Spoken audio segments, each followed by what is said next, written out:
Nitish cabinet पर यादवों का पूरी तरह कब्जा है कि 25% लोग उनके हो गए, यादव जाति के सिर्फ हो गए।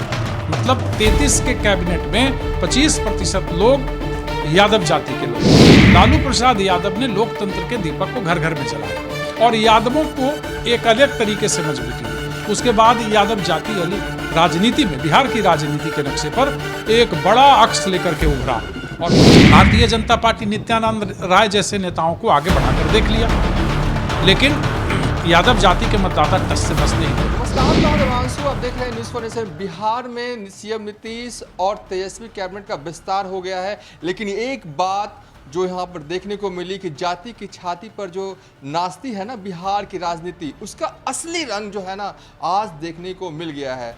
तेजस्वी यादव अक्सर कहा करते हैं कि उनकी पार्टी जो है वो A to Z की पार्टी है, लेकिन जब कैबिनेट विस्तार हुआ तो ये कलई भी खुल गई और तेजस्वी यादव ने अपने कोर वोटर का बखूबी ख्याल रखा और सबसे ज़्यादा मंत्री जो है वो यादव जाति से बनाया।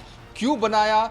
जरूर कहीं ना कहीं उनके पास एक माइंड में रहा होगा कि अगर यादव जाति को बनाते हैं तो इसके फायदे जो है आने वाले वक्त में आरजेडी और उनकी पार्टी को मिलना होगा। ये लॉन्ग टर्म थॉट प्रोसेस की वजह से यादव पर उन्होंने बड़ा दाव खेला है। हमारे साथ बात करने के लिए कौशलेंद्र प्रियदर्शी हैं। देखिए, आरजेडी को वोट जो है यादव मुसलमान देते हैं, कहा जाता है कि कोर वोटर हैं वो, इसमें कोई शक नहीं। लेकिन जब मंत्री पद देने की बारी आई तो भी उन्होंने यादव को ही दिया, बल्कि हर बार कहते हैं कि A to Z की पार्टी है। तो कथनी और करनी में क्या अंतर रहा या कि एक लॉन्ग टर्म था कि हाँ एक मुझे ऐसा ही करना था? देखिए देवांशु, आप इस चीज़ का ख्याल हमेशा रखिएगा, क्योंकि आप एक अच्छे पत्रकार हैं, कि हिंदी पट्टी क्षेत्र में बिहार की राजनीति को छोड़ दीजिए, उत्तर प्रदेश भी चले जाइएगा ना तो वहाँ जाति के छाती पर ही राजनीति नाचती है। इसके पीछे रीज़न यह होता है कि जाति से बेहतर कोई संगठन नहीं होता और राजनीति को फैलने और पसरने के लिए क्या चाहिए? संगठन चाहिए। तो जाति से बेहतर कोई संगठन नहीं है। तेजस्वी यादव लालू यादव के बेटे हैं, लालू यादव का गुरु मंत्र उनसे मिला है, तो लालू यादव ने भी उन्हें बखूबी समझाया है कि जो तुम्हारा कोर वोटर है उस पर हमेशा अपना फोकस बनाए रखना, और यही हुआ है।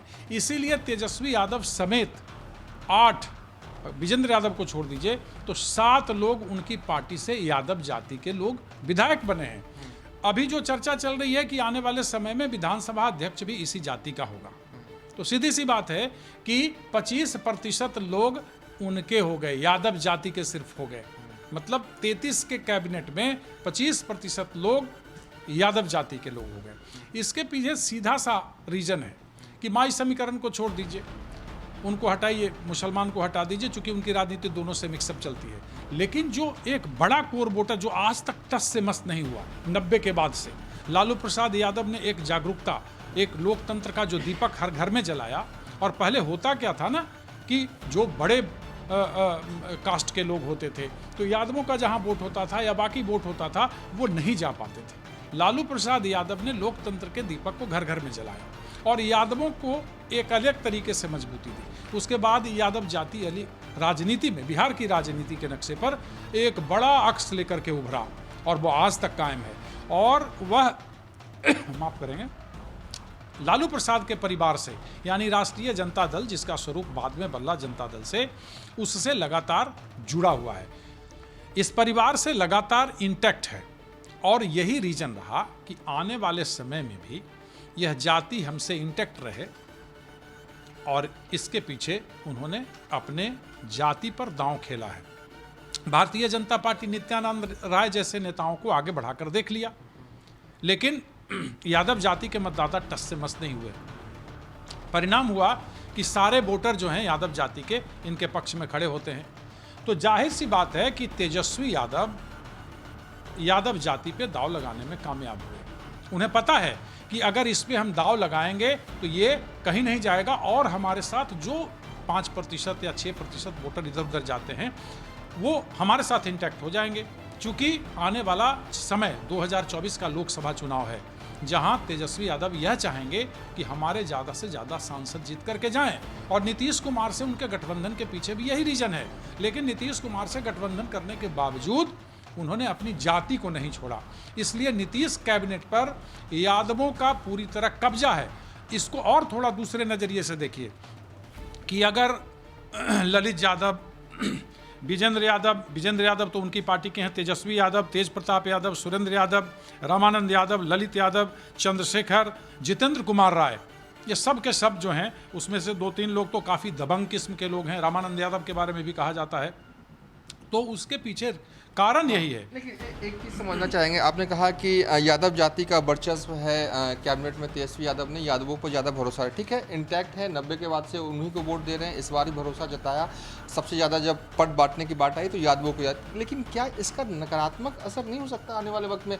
जो अनकास्ट के वोटर्स हैं उनसे मन में ये नहीं आ सकता कि देखिए तेजस्वी यादव तो हर वक्त कहते हैं A to Z की पार्टी, लेकिन जब बांटने के आया मंत्री पद तो सबसे ज़्यादा अपनी ही पार्टी को उन्होंने वोट दे दिया। तो दूसरी जाति के लोग जो तेजस्वी यादव से हाल में जुड़े हैं या हाल में उनकी विचारधारा से जुड़े हैं या इंटैक्ट हुए हैं, तो क्या वो छला हुआ महसूस नहीं कर रहे होंगे? नहीं, बिल्कुल छलावा महसूस कर रहे होंगे। जिन्हें करना है वो करें। लालू प्रसाद यादव छाती ठोक करके राजनीति करते हैं और तेजस्वी यादव भी उनके बेटे हैं।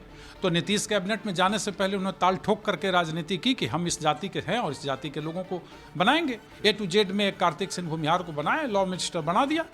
और जाति के लोग हैं, ऐसी बात नहीं है, उनके साथ जो लोग हैं उसमें और जाति के लोग हैं।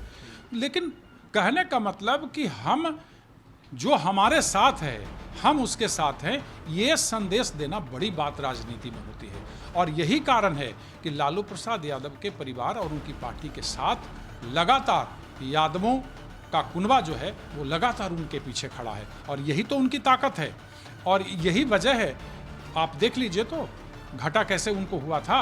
अगर पिछले 2020 के चुनाव में ही भारतीय जनता पार्टी का मन थोड़ा साफ होता, जो लगातार जदयू आरोप लगा रहा है कि आपने हमें मणिपुर में विधायकों को तोड़ा, यहाँ तोड़ लिया, अगर चिराग पासवान संजोग बस उनके साथ होते भारतीय जनता पार्टी और बाकी, तो लालू प्रसाद यादव की पार्टी की स्थिति बहुत खराब हो जाती। लेकिन भारतीय जनता पार्टी की महत्वाकांक्षा और नीतीश कुमार की महत्वाकांक्षा इनको फूलने फलने का मौका दिया।